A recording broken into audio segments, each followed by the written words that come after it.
I want you to compare these two piano parts. Version A. Here's version B.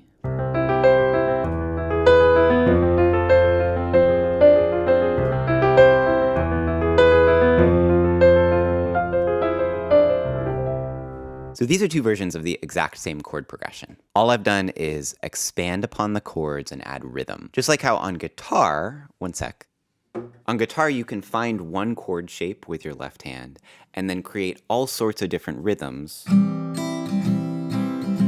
with your strumming hand. So I'm going to take you all the way from version A to version B with this simple chord progression in 10 steps.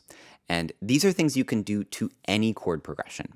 So by the end of the video, you'll have a bunch of new tools for how to make any chord progression at the piano more rhythmic and more exciting. The first thing is just to find these basic chord shapes: C major, E major, F major, and F minor. And if you don't know how to find any of these chords, I have a 2-page guide to every kind of chord symbol at the piano, and you're welcome to grab that for free. The link is in the video description. So the first way we'll add rhythm is just with quarter notes.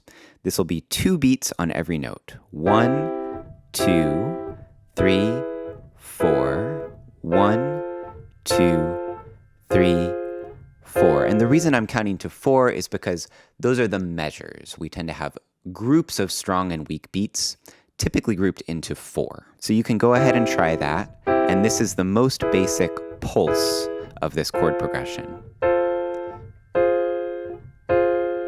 For the next step, we'll add sustain pedal. And this makes this work a little bit more like strummed chords on the guitar. Listen to the difference with sustain pedal.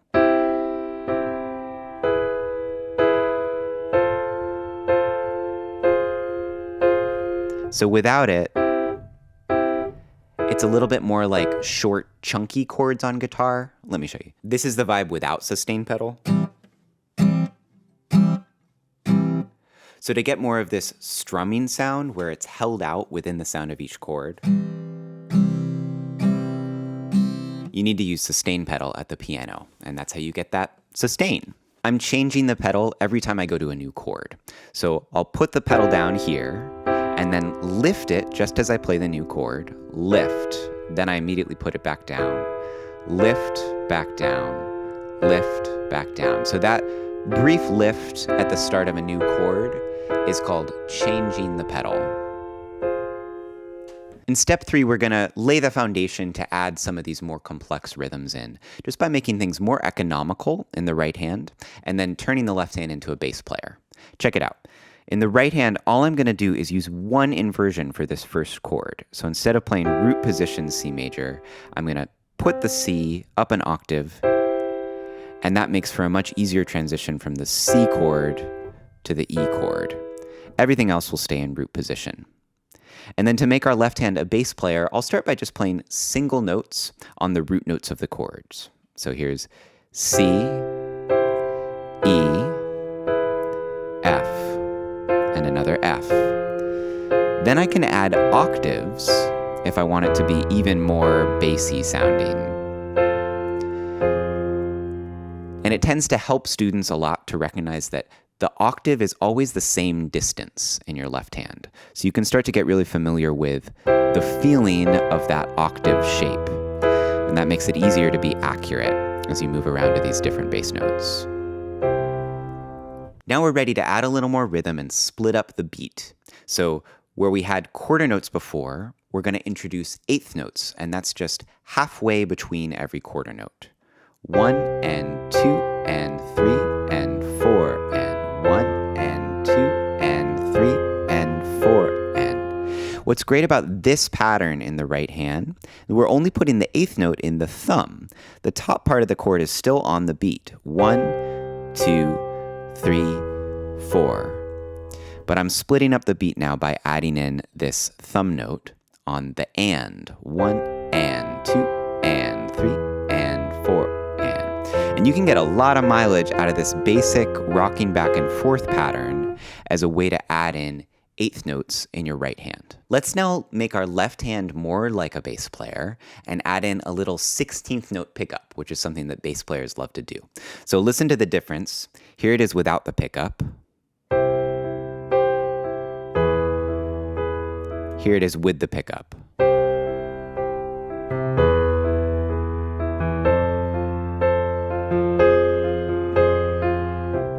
So it's this little A1 or A3, right? It tends to come right before the strong beat.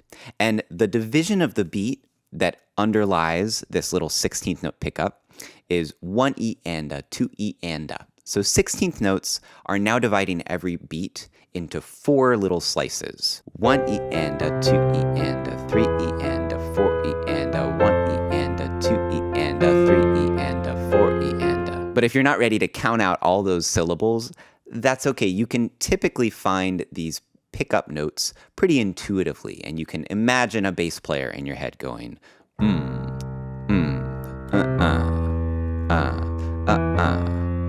And that's the basic rhythm of a 16th note pickup. Now, in a moment, we're going to play a lot of 16th notes in our right hand, but first I want to spread out these chords a little bit more. We're going to be playing 4 notes in the right hand instead of 3, and there's an easy way to do this. For each of these 3-note chords, I'm just going to double the top note down an octave and add that in. So this is now our C chord shape. E will look like this. F looks like this. And here's F minor. These are great shapes to use for triads. They make a bit of a stronger sound for the melody, and you'll always have this octave frame on the outside of the chord. So you can still do that 8th note rocking pattern with these bigger chord shapes as a way to practice them.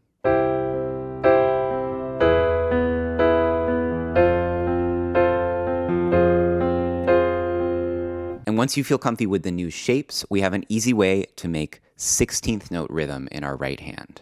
We'll go 1 E and a, 2 E and a, 3 E and a, 4 E and a. So you can see that I'm just arpeggiating the chord from the bottom to the top and back down, starting immediately after the left hand bass note. 1 E and a, 2 E and a.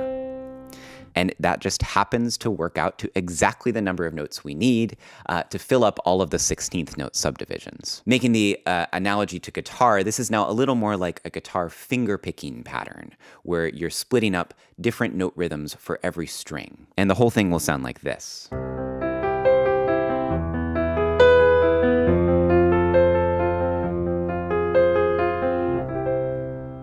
We're getting pretty close now to that version B I showed you at the beginning of the video. We need to now add a little bit of syncopation just over that F minor chord. So what I did there was this 3-3-2 grouping. Check it out.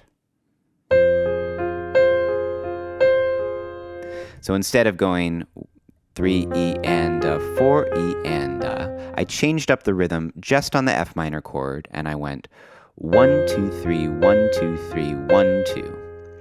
And that creates this nice syncopated rhythm for the top note. Really common rhythm to find in pop music, and it works great here. We'll get a little bit fancier and more advanced now, and we're going to add in some extra melody notes just over that last chord. So in version B, at the beginning of the video, you heard me going the first time on the F minor, and then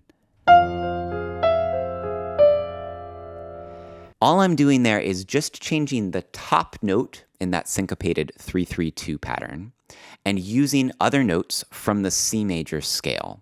This song is in the key of C, and so if I want to fill in with other melody notes as part of this arpeggiated pattern in the right hand, pulling from the C major scale is a great place to start. So more slowly, those parts in the right hand are 1, 2, 3, 1, 2, 3, 1, 2. I'm adding in that D on top. And then the second time I went 1, 2, 3, 1, 2, 3, 1, 2. Here I'm walking down the C major scale from F down to C. And the lower chord tones that I'm filling in with are just a different inversion of the F minor chord. I'm using these chord tones in between those melody notes. Now we've got one more fun thing to add in, and that's where I'm going to throw in octaves in the right hand just on certain notes for emphasis. And here I'm doing it with the outer note of the chord. So instead of going I'm going to strengthen that top C by playing an octave there. And the same with the rest of these chords. That top note of the pattern is getting doubled in an octave. This works especially well with this rhythm because the emphasized note ends up being on the second and fourth beat of every measure, kind of like a backbeat in a drum beat. 1, 2, 3, 4. We often get an emphasis on that 2 and 4. I'm also going to be playing octaves on those added melody notes where I was pulling from the scale, just over the F minor chord. So that'll sound like this. And then later. And the whole thing will sound like this.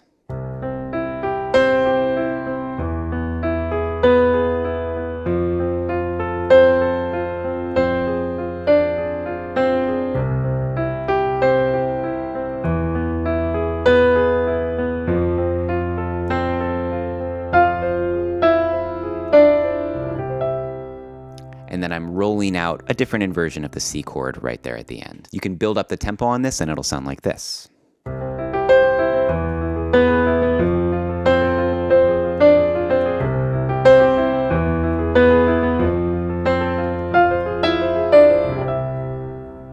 So now you've got a bunch of tools, and keep in mind, you can apply these to any chord progression and you don't have to use all of them. A lot of the time, maybe you'll just want to add in those left-hand octaves and stick with quarter notes in your right hand. Or sometimes you might really prefer to stick to an eighth note subdivision and you can use that rocking pattern. Then there will be times where maybe just for one measure, you want to throw in this 16th note arpeggio pattern. All these tools can be useful in combination with each other or on their own. So learning piano in this way is a little bit like learning how a recipe works instead of just learning to read and replicate a recipe. I want you to be able to cook for yourself based on your own taste. So have fun applying these tools not only to this chord progression, but to others. And I want to hear from you in the comments. Are certain tools here more useful to you than others? I'll be really curious to hear. So thanks for watching and happy practicing.